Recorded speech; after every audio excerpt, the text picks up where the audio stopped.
La universidad cumple 110 años, la Facultad de Humanidades cumple 70 años. Y quisiera preguntarte, ¿cómo llegaste a la Universidad de Puerto Rico?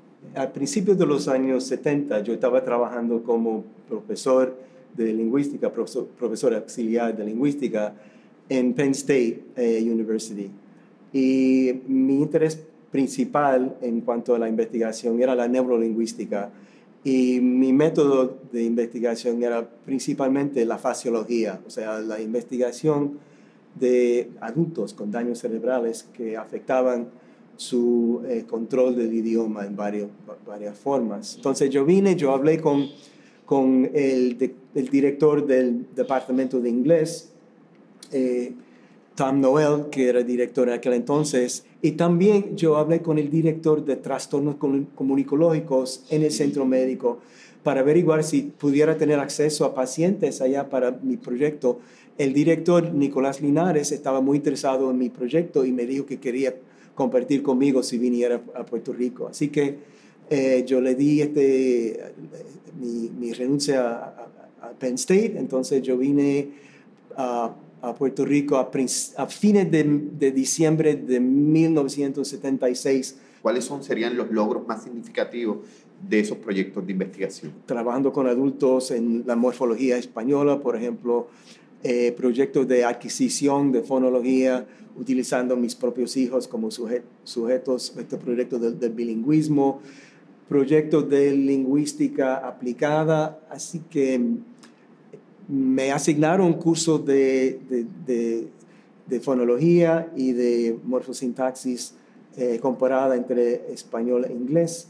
Y de hecho me salió un libro sobre la fonología comparada entre los dos idiomas.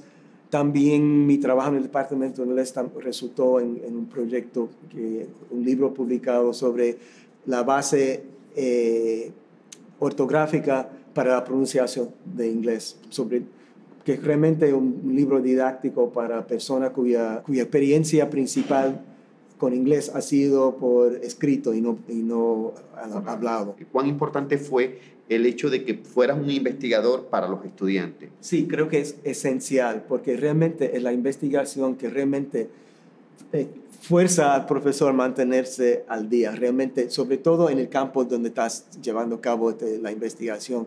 Es decir, que si visualizamos el docente en la universidad, es un docente que trabaja con la enseñanza, es un docente que investiga y hay docentes también que administran. ¿En cuál de ellos era que te sentías más cómodo y cuya aportación piensas que fue más significativa para la universidad? Yo diría la investigación. Aunque yo me dedicaba mucho a mi enseñanza y mis estudiantes me dijeron que daba clases muy buenas y muy interesantes. Yo trabajé también en la administración. Yo lo considero necesario porque al tener administradores que son solamente administradores, entonces eso resulta en una separación de la docencia con la administración. ¿Cómo tú ves la disciplina de los años 70 cuando empezaste y cómo la ves hoy? ¿Cómo tú ves el desarrollo de la disciplina, en este caso de la lingüística, para la academia, pero también para la sociedad? En mi primer curso de lingüística todavía existía una controversia entre los chomskianos y los estructuralistas. Así que el chomskianismo fue algo nuevo que algunos departamentos aceptaban y algunos rechazaban. Pero siempre la meta en los primeros años era construir una gramática, una representación del conocimiento que tiene el hablante nativo de idioma, o sea, la gramática mental que tenemos todos como hablantes de idiomas. Pero en el curso de buscar ese resultado, han salido tantos datos interesantes y de tantos subcampos, o sea, lingüística con guión, en los estudios de variación, en la psicolingüística, la neurolingüística, que realmente ha abierto un campo tremendo que nadie pensaba en los años 50, 60 y hasta los años 70, que realmente la lingüística es algo muy diferente y no es necesario ya tener una sola meta, porque hay tantas metas que han abierto a causa de la revolución realmente hay que acreditar a Chomsky por la revolución lingüística que ha ocurrido en el siglo XX. Que como miembro de la Facultad de Humanidades, retirado y como lingüista, ¿cómo tú ves el casamiento entre las humanidades y los estudios sobre el lenguaje? ¿Cómo tú los visualizas hoy frente a los años 70? O sea, en cuanto a esta facultad, Sí, o en cuanto a esta facultad, porque la lingüística se ha ido separándose un poco de la lingüística diacrónica, de los estudios filológicos, Exacto. de los estudios clásicos, y Bueno, se ha ido moviéndose hacia la psicología, hacia las ciencias naturales. bueno, si te acuerdas que cuando estaban tratando de revisualizar la estructura de la universidad, yo veo lingüística como algo de muchas facultades, pero no solamente eso. Yo comencé, como mencioné ahorita, en mis estudios universitarios en física. Luego de un par de años descubrí que yo no tenía talento para física, pero me interesaba la filosofía de ciencia. Y con la filosofía de ciencia llegué a la filosofía del lenguaje y de eso a la lingüística. Así que yo veo que una universidad sin fronteras, con nombres humanidades, sociales, naturales, sería mucho mejor para muchos estudiantes. ¿Y cómo tú visualizarías entonces el futuro de las humanidades entonces?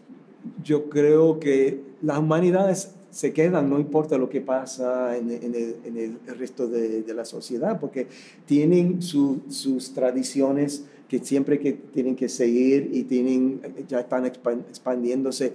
¿Y tú visualizas las humanidades ya en diálogo con otras disciplinas? Bueno, están en diálogo, entonces no es posible evitarlo en el mundo actual. Quizás simposios a nivel del recinto entero o a nivel de la isla entera, con investigadores de campos relacionados, o hay investigadores que investigan en más de un campo. O sea, algunos encuentros más interdisciplinarios.